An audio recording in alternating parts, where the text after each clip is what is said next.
Alright guys, so I'm going to update your Windows 11 computer. Now it's pretty simple, so this will update your firmware, your drivers, your software, all that stuff.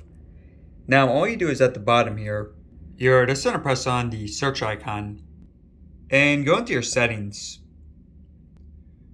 Alright, now on the left side here, just press on Windows Update. Alright, so here are all the updates that are pending. So you see we've already downloaded the updates because it says pending restart. So yeah, for a lot of this stuff you have to restart your computer. Also, if your computer is low on battery, then just plug it in. Alright, so it says about 5 minutes, so just gonna press restart now.